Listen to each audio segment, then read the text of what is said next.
I got off work close to 3 in the morning. I had one of those jobs where the hours were unpredictable and some nights ran very late.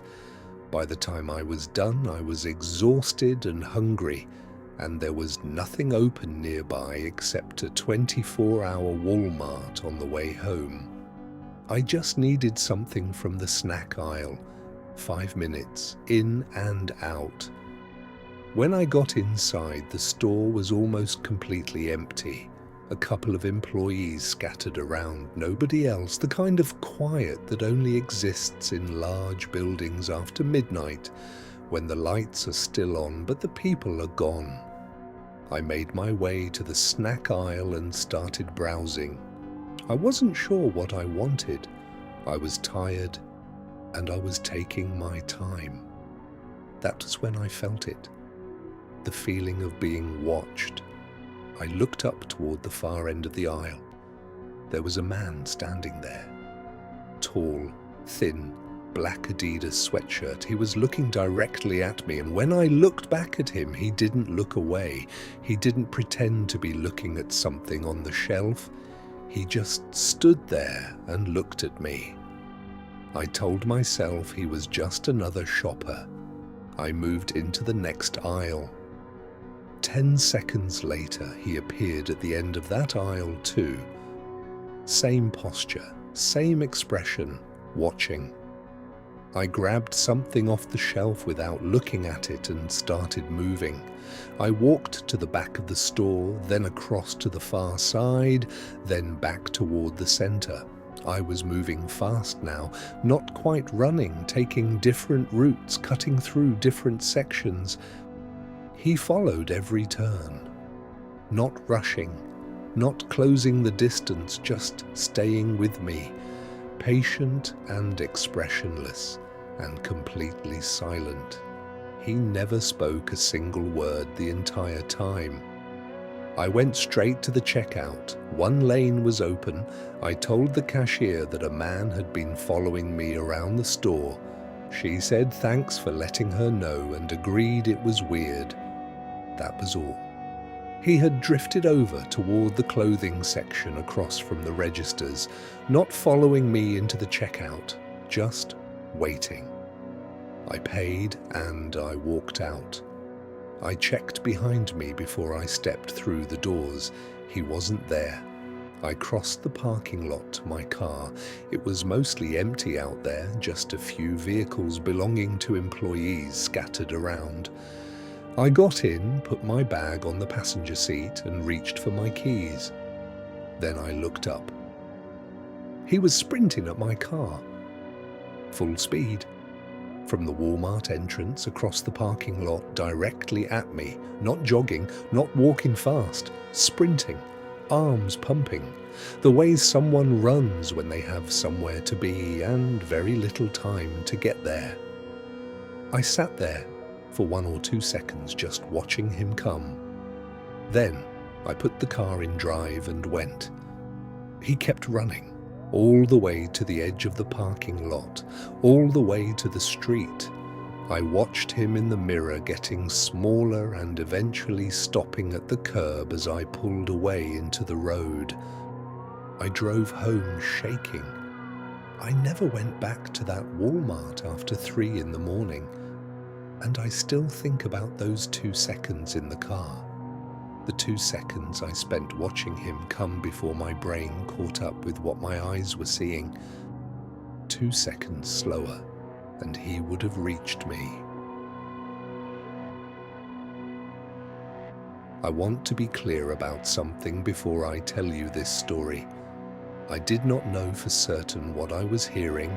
I was in the next aisle. I could not see anything. I only had a voice, a child's silence, and a feeling I could not talk myself out of.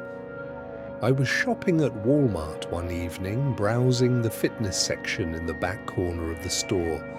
The toy aisle was right next to where I was standing. I could hear into it clearly, but I couldn't see down it. At first I heard a man's voice and then a child's voice, just 2 people in a store, nothing unusual. Then I heard what the man said. He said, "I will buy you this toy if you come with me." I told myself it was probably her father, a dad bribing his kid, completely ordinary. Then he said, "Your mum said it's okay." I stopped moving. A father does not need to tell his own child that their mother said it was okay. That sentence only makes sense if the child does not know the man saying it. That sentence is for a stranger who needs a child to believe they are safe. I heard him say, "Come on, let's go." I heard him starting to move toward the end of the aisle. I left my aisle and stepped into the toy aisle from the other end. A man in a black jacket and winter hat was holding the hand of a small girl and walking her toward the far exit of the aisle. Their backs were to me. I picked up the first thing I could reach off the shelf, a stuffed animal. I called out, "Excuse me." The man turned around. His expression was surprised in a way that went beyond just being startled. I walked toward them and said I wanted to ask if this would be a good gift for my niece. I kept walking as I spoke so that by the time he answered I was close enough that leaving with her would have meant going through me. He said he had no idea. I asked if that was his daughter. He said no, he was just watching her for a moment and then said they really had to get going. They walked away. I let them go because I still was not certain. Maybe I was wrong. Maybe there was an explanation. I turned and started walking in the other direction, telling myself I had probably just interrupted a completely innocent moment. 30 seconds later, I heard a woman's voice calling a name from a few aisles over. Not shouting, just calling, the way a mother calls when she expects her child to be close and is starting to realize they might not be. I walked toward the voice. I found the woman in the middle of the store. I asked if the name she was calling was her daughter's. She said yes, and her face went tight with the beginning of real fear. I told her I might have just seen her daughter with a man and I thought they might be heading for the exit. We ran. When we reached the front of the store, the man was at the self-checkout. He had picked up one of the toys and was scanning it. The little girl was standing next to him. The mother started shouting. The man said he was just being nice and buying the girl a toy. Then he ran. He dropped everything and ran out of the store. He made it out the door before anyone could stop him. The little girl was back with her mother. That was what mattered. The girl had wandered away from her mother while she was shopping in another section. She had drifted back toward the toys, and he had found her there. He was located shortly afterward. I never found out exactly what happened to him after that, but I think about the 30 seconds I spent walking away telling myself I was being paranoid. 30 seconds. And I think about what the exit of that store looked like from the parking lot, and how quickly a man with a child and a car can disappear. I go to the same Walmart almost every day.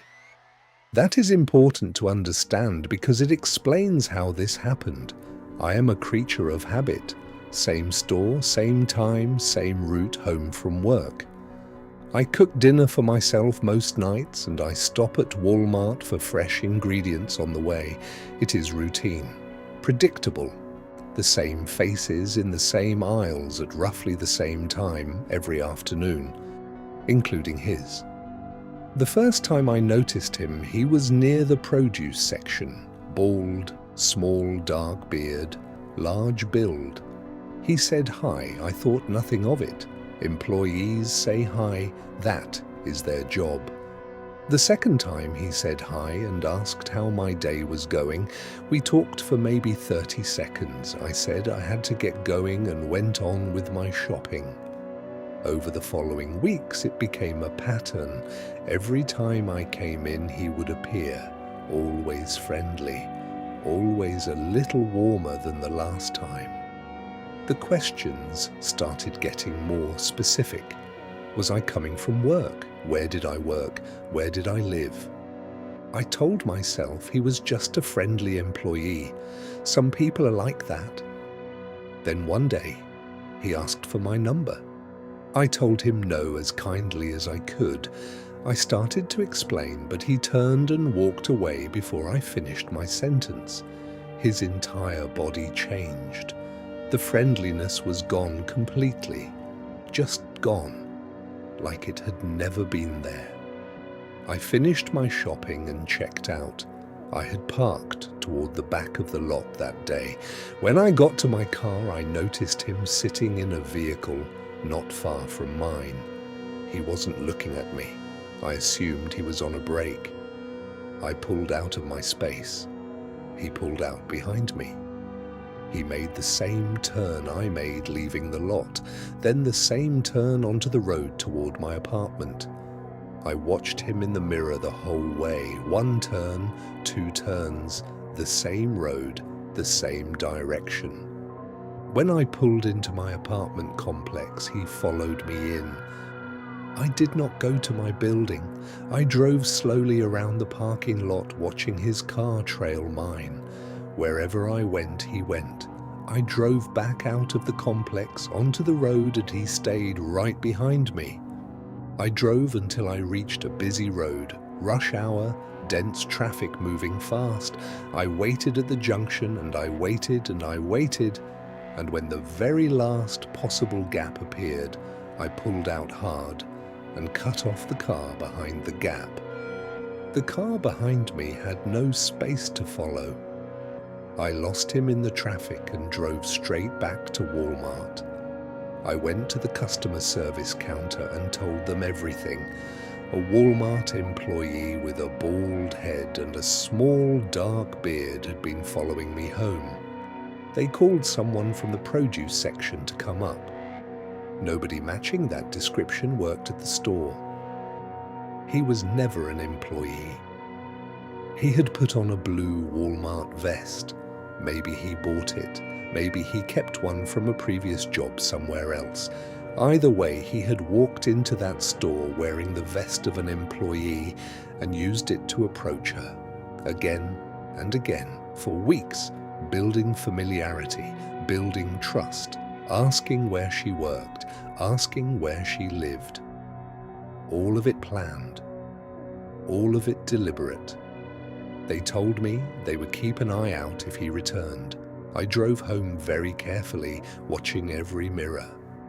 I have not been back to that Walmart since. And I think about the weeks before he asked for my number. The weeks when I thought he was just a friendly face in a store I visited every day. The weeks when I answered his questions without thinking because he had a vest on and that made him feel safe. None of it was real. The vest, the friendliness, the questions, none of it. 3 stores, 3 ordinary trips, 3 people who walked into a Walmart expecting nothing more than a quiet errand. One of them was followed home. One of them was sprinted at across a dark parking lot. One of them stopped a child from being taken. The next time you are in a store and something feels wrong, trust it. The feeling exists for a reason. It has always existed for a reason. If something happened to you, something you have never told anyone, something you have been trying to make sense of ever since, send it to us. The email is in the description below. I'm Hollow Dark. Subscribe. New horror stories. And the next time you are alone in a store and someone seems just a little too friendly, just a little too interested, pay attention to what they are wearing and whether they actually work there